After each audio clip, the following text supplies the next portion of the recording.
मैं हिमांशु नंदवानी आ गया हूँ आपके लिए एक और सम लेकर ब्रेक इवन पॉइंट के ऊपर।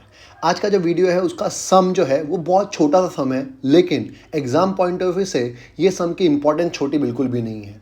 तो इस सम को मेरे साथ साथ करिएगा और साथ साथ से समझिएगा कि कैसे ये सम बहुत छोटा होते हुए भी कितना इंपॉर्टेंट है एग्जाम पॉइंट ऑफ व्यू से, और 2 बार ऑलरेडी वीएनएसयू के एग्जाम में ये आ चुका है। तो ध्यान से समझते हैं, और एक बार आईसीएआई ने भी अपने सीए के एग्जाम में पूछा था। तो चलिए वीडियो स्टार्ट करते हैं, ध्यान से करिएगा मेरे साथ साथ, और कैसे ये सम अलग है वो समझते हैं। ध्यान से समझते हैं। सबसे पहले क्वेश्चन में दिया क्या है। सबसे पहले आपको मार्जिन ऑफ सेफ्टी दिया हुआ है रुपीज़ में 3,75,000, और साथ साथ में मार्जिन ऑफ सेफ्टी दिया है यूनिट्स में भी 15,000। मतलब मार्जिन ऑफ सेफ्टी आपको रुपीज़ में भी दे रखा है और यूनिट्स में भी दे रखा है। टोटल कॉस्ट दे रखा है 3,87,500। टोटल कॉस्ट का मतलब होता है variable cost plus fix cost. मतलब दोनों, वेरिएबल कितना फिक्स कितना वो नहीं पता, लेकिन दोनों मिला के कितना है 3,87,500 है। आपको साथ में ब्रेक इवन पॉइंट यूनिट्स में भी दे रखा है 5,000 यूनिट्स। आपको ब्रेक इवन पॉइंट यूनिट्स में भी दे रखा है। मतलब हमको एमओएस रुपीज़ में और यूनिट्स में दोनों दे रखा है। ब्रेक इवन पॉइंट सिर्फ यूनिट्स में दे रखा है, और टोटल कॉस्ट दे रखा है, जिसका मतलब होता है variable cost plus fix cost. और कुछ भी इस सम में दिया हुआ नहीं है। हमको फाइंड करना है selling price per unit, profit, PV ratio और फिक्स कॉस्ट। ये 4 चीज़ फाइंड करनी है। तो चलिए कोशिश करते हैं कैसे फाइंड कर सकते हैं, हम लोग देखते हैं। तो जब भी इस टाइप का सम आता है तो हमारे पास जो भी चीज़ होती है उसकी फॉर्मूला लगा दो। भले कुछ मिले नहीं मिले सेकेंडरी बात है, एक बार लगा दो, कुछ ना कुछ तो मिलता जाएगा, और उसी के थ्रू हम लोग आगे सम में बढ़ते जाएंगे। जैसे आपको इस सम में मार्जिन ऑफ सेफ्टी यूनिट्स में भी दे रखा है, ब्रेक इवन पॉइंट यूनिट्स में भी दे रखा है, 2 चीज़ दे रखी है। तो मैं सबसे पहले एक फॉर्मूला लगाता हूं मार्जिन ऑफ सेफ्टी यूनिट्स की। देखिएगा मेरे साथ साथ। हमको ये पता है मार्जिन ऑफ सेफ्टी यूनिट्स की एक फॉर्मूला होती है टोटल सेल्स यूनिट्स वाला minus break even point units वाला। ये मैंने फॉर्मूला वाले जब वीडियो बनाया था तो उसमें मैंने आपको समझाया था एमओएस की फॉर्मूला होती है टोटल सेल्स यूनिट्स वाला minus break even point units वाला। अब हमारे पास मार्जिन ऑफ सेफ्टी यूनिट्स में है 15,000। अभी मैंने आपको क्वेश्चन में पढ़ाया था। टोटल सेल्स इन यूनिट्स नहीं है मेरे पास, कोई बात नहीं, हम लोग फाइंड कर लेंगे। और बीईपी यूनिट्स भी क्वेश्चन में दिया हुआ है 5,000।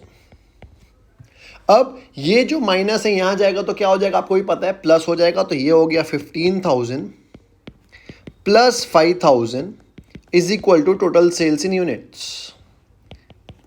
इसका मतलब 20,000 यूनिट्स हो गई हमारी टोटल सेल्स। मतलब मेरे को कुछ तो मिल ही गया। क्या काम आएगा, कहाँ काम आएगा मुझे पता नहीं, पर मुझे ये मालूम पड़ गया है कि मेरे पास टोटल सेल्स यूनिट्स में कितनी है, 20,000 है। अब मैं कुछ फॉर्मेट बनाने की कोशिश करता हूँ। हमको पता ही है हर सम में हम लोग ऐसा फॉर्मेट बनाते ही हैं, पर्टिकुलर्स पर यूनिट और रुपीस। ये हमारा फॉर्मेट हर सम का होता ही है, मैं वही बना रहा हूँ। और ये होता है सेल्स, इसमें से मैं माइनस करता हूँ वेरिएबल कॉस्ट तो आता है कंट्रीब्यूशन, इसमें से माइनस करते हैं हम लोग फिक्स कॉस्ट तो आता है प्रॉफिट। अभी मेरे पास क्या क्या है वो देखेंगे। अभी फ़िलहाल मेरे को ये मालूम पड़ गया टोटल यूनिट्स 20,000 है। टोटल यूनिट्स कितनी है 20,000। अब आगे जैसे जैसे जो मिलता जाएगा मैं उसमें अप्लाई करता जाऊंगा। अभी फ़िलहाल मेरे पास और कुछ है या नहीं है इस टेबल में पुट करने के लिए पहले मैं वो देख लेता हूँ। क्या मेरे पास टोटल सेल्स है, यूनिट्स में है, रुपीज़ में नहीं है, पर यूनिट भी नहीं है, मेरे को फाइंड करना है तो वो मैं अभी नहीं लग सकता। टोटल कॉस्ट है, टोटल कॉस्ट से मुझे क्या मिलेगा, वेरिएबल कॉस्ट कितना, फिक्स कॉस्ट कितना, मेरे पास अलग अलग चीज़ें नहीं है तो मैं अभी अप्लाई नहीं कर सकता। मार्जिन ऑफ सेफ्टी यूनिट्स में है, ब्रेक इवन पॉइंट यूनिट्स में है। मतलब अभी मैं कुछ भी अप्लाई नहीं कर सकता उस टेबल के लिए। बस मुझे अभी तक सिर्फ 20,000 यूनिट्स है, मुझे ये मालूम पड़ गया है। ठीक है, अब मुझे फाइंड क्या करना है वो देखता हूँ। हमको फाइंड करना है सेलिंग प्राइस पर यूनिट। क्या फाइंड करना है, selling price per unit. Selling price per unit के लिए अगर आप देखेंगे तो आपके पास मार्जिन ऑफ सेफ्टी रुपीज़ में भी है और मार्जिन ऑफ सेफ्टी यूनिट्स में भी है। मतलब दोनों चीज़ है मेरे पास, मार्जिन ऑफ सेफ्टी रुपीज़ में भी है, यूनिट्स में भी है। अगर मैं इन दोनों को डिवाइड कर दूंगा तो मेरे पास सेलिंग प्राइस तो कम से कम आ ही जाएगा, है ना भाई। सीधी सीधी बात है, मेरे पास एमओएस रुपीज़ में भी है और मेरे पास एमओएस यूनिट्स में भी है। दोनों ही चीज़ है मेरे पास। बस मुझे क्या करना है, इनको डिवाइड करना, तो मुझे क्या मिल जाएगा, सेलिंग प्राइस पर यूनिट। तो मैं बस वही फाइंड करने की कोशिश करता हूँ।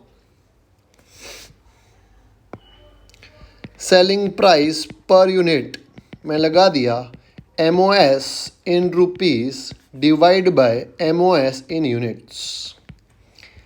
MOS इन रुपीज़ था 3,75,000 और MOS इन यूनिट्स था 15,000। इसको अगर आप डिवाइड करेंगे तो आ जाएगा ₹25। मेरा सेलिंग प्राइस पर यूनिट आ चुका है कितना? ₹25। अब देखते हैं क्या मैं इस टेबल को कुछ ना कुछ भर सकता हूँ। हाँ मैं भर सकता हूँ क्योंकि सेलिंग प्राइस पर यूनिट मेरे पास आ चुका है 25 और 20,000 मल्टीप्लाई बाय 25 करूँगा तो मेरे पास आ जाएगा 5 लाख रुपीज़। आप कैलसी पे कर सकते हैं अगर आपका ओरल कैलकुलेशन इतनी स्ट्रांग ना हो तो। फिलहाल मैंने कुछ नहीं किया, 25 2 50 लिखा और आगे 4 0 ऐड कर दिया तो कितना आ गया? 5 लैक्स। मेरे पास सेल्स आ चुका है कितना? 5 लैक्स। अब देखते हैं क्या मैं कुछ और फाइंड कर सकता हूँ इस टेबल को भरने के लिए। हाँ मुझे याद आ रहा है क्वेश्चन में अभी हमने पढ़ा था टोटल कॉस्ट है हमारे पास। देखिए अगर आप देखेंगे तो मेरे पास टोटल कॉस्ट दिया हुआ है 3,87,500। अगर मेरे पास टोटल कॉस्ट है और मेरे पास टोटल सेल्स भी है, अगर मैं दोनों का डिफरेंस निकालूंगा तो मुझे क्या मिलेगा? ऑफ कोर्स, क्या बात है, अगर आपने भी बोला है मेरे साथ प्रॉफिट तो प्रॉफिट मिलेगा। तो मैं क्या करता हूँ, मैं प्रॉफिट निकाल लेता हूँ टोटल। तो प्रॉफिट क्या होता है हमको पता ही है, प्रॉफिट होता है total sales minus total cost. Total sales अभी मैंने निकाला 5 लैक्स और टोटल कॉस्ट मेरे पास है 3,87,500। अगर मैं डिफरेंस निकालूंगा तो आ जाएगा 1,12,500। ये मेरा क्या आ गया? प्रॉफिट आ गया। अब क्या मैं प्रॉफिट को कहीं पे अप्लाई कर सकता हूँ? ऑफकोर्स अप्लाई कर सकता हूँ टेबल के अंदर। तो प्रॉफिट मेरा आ चुका है 1,12,500। ईजी।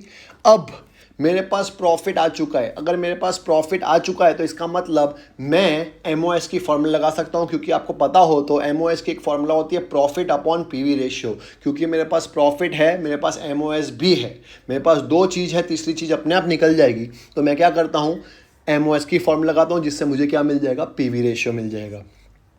तो मैंने लगा दिया MOS रुपीज़ की formula profit upon PV ratio.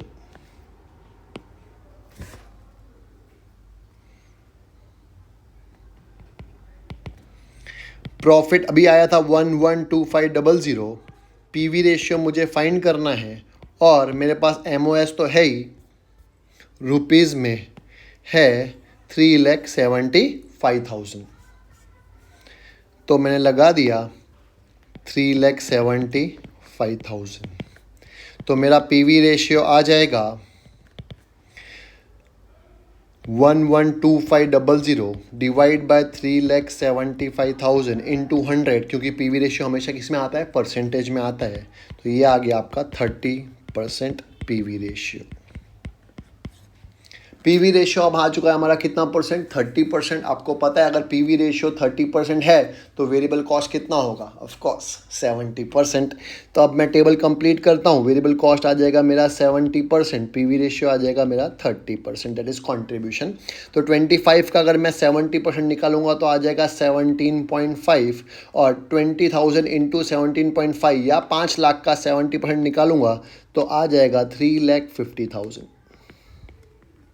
Minus करूँगा तो आ जाएगा आपका 7.5 पर यूनिट में, या फिर आप 25 का 30% भी निकाल सकते हैं। In the same way 5 lakh का 30% निकालूंगा या माइनस करूँगा तो आ जाएगा 1,50,000।